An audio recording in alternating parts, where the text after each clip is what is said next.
In this example, we're going to determine whether a number is prime or composite. So composite numbers are basically numbers that aren't prime, numbers that have a factor besides 1 in itself. So here we don't know whether it's prime or not, or composite, and we're going to have to figure that out. So let's look at the directions, and we're going to follow the same process we've been using. Since we're testing for prime numbers, we'll use the prime perfect squares. We don't need to use all of them. Determine whether the numbers are prime or composite, so that's our goal. If it is composite, show at least one factor pair of numbers besides 1 in itself. If it is prime, show the numbers you tested and the result of your division. Okay. So let's go ahead and check this. So for 27, 27 lies between 25 and 49. And 25 is smaller, so we only have to check up to 5. Now, the primes less than 5 are 2, 3, and 5. Now, 27 is not divisible by 2 because it's not even, but since it says to show the numbers you tested and the results of your division, I am going to write this in the remainder form like we did before. So if we did 27 divided by 2, we would get 13, so this would be 2 times 13, and let's see what the remainder would be. So remember, that's the decimal, not the remainder. So 2 times 13 is 26, and the difference between 26 and 27 is 1. Okay. So 27 is not divisible by 2. Now, is 27 divisible by 3? You may know this from your number facts. It is divisible by 3, and it equals 9. So here's the good thing. If you find a factor pair, that means the number isn't prime. It is composite. And all we want to do is if we find one factor besides the number in itself, we've determined it's composite and we're actually done. So we could continue on and divide by 5, but we don't need to because this is composite. Let's look at the next one. So 83. So here's a number where I really want you to remember to follow the process that we've lined out.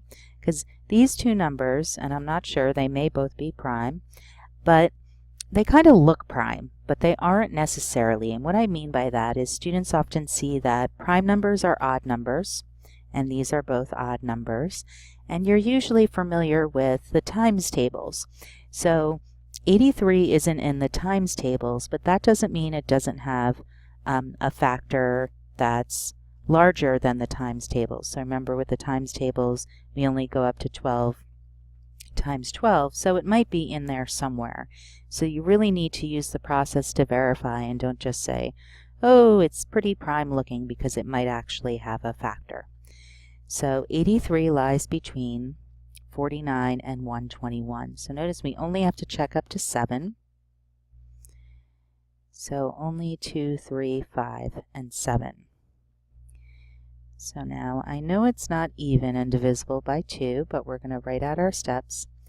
83 divided by 2, so it's 2 times 41, and 2 times 41 is going to be 82, so that means the remainder is 1, plus 1. Let's look at the next one. Let's see what happens when we divide by 3. Okay, so it's not divisible by 3. It goes in 27 times. And let's see what the remainder is. So 27 times 3 is 81. So notice that's 2 away from 83. So the remainder would be 2. Okay, let's see if it's divisible by 5. 83 divided by 5. Well, it goes in 16 times, but there's a remainder, and the remainder would be 16 times 5 is 80, so it'd be a remainder of 3. And now we just have to check 7. 83 divided by 7. Oh, it doesn't go into that either. It's 11. 7 times 11 is 77. So that means the difference between those is 6. So there's a remainder of 6. So since all of these numbers have a remainder when we divided, that means that 83 is prime. And we have verified it by showing that dividing by the primes less than the perfect square of the number gives us no factors. Last one, 119. Looking in the chart, notice it lies between 49 and 121. So again, we're only going to have to check 2, 3, 5, and 7. So I'll write these across, 2, 3, 5, 7.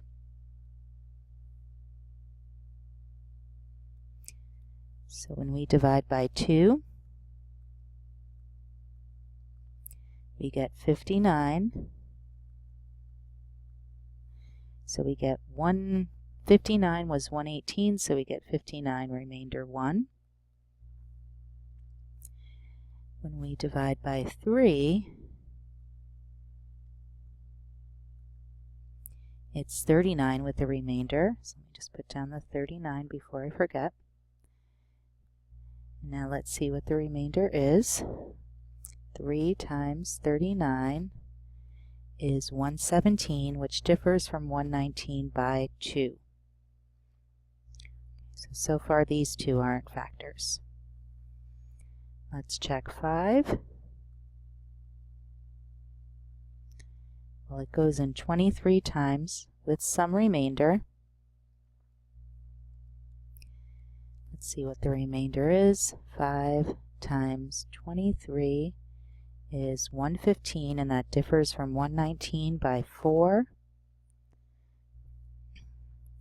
So far we haven't found any factors. Now divide by 7, and what do you know?